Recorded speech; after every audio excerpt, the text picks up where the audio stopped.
Ezekiel chapter 10. Then I looked, and behold, in the firmament that was above the head of the cherubims there appeared over them as it were a sapphire stone, as the appearance of the likeness of a throne. And he spake unto the man clothed with linen, and said, Go in between the wheels, even unto the cherub, and fill thine hand with coals of fire from between the cherubims, and scatter them over the city. And he went in my sight.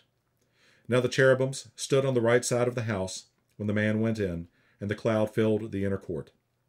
Then the glory of the Lord went up from the cherub, and stood over the threshold of the house, and the house was filled with the cloud, and the court was full of the brightness of the Lord's glory. And the sound of the cherubim's wings was heard even to the outer court, as the voice of the Almighty God when he speaketh.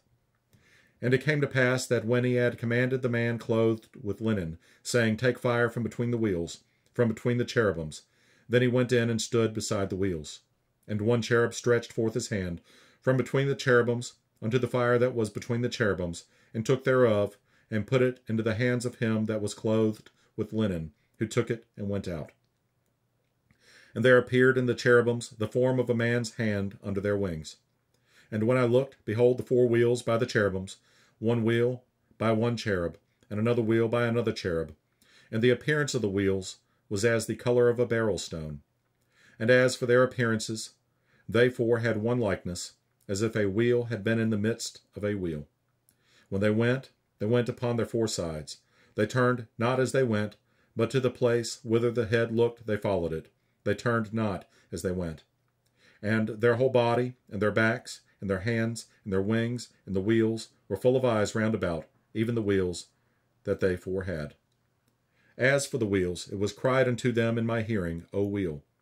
And every one had four faces. The first face was the face of a cherub, and the second face was the face of a man, and the third face of a lion, and the fourth the face of an eagle.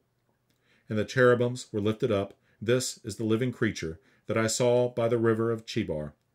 And when the cherubims went, the wheels went by them. And when the cherubims lifted up their wings to mount up from the earth, the same wheels also turned, not from beside them. When they stood, these stood.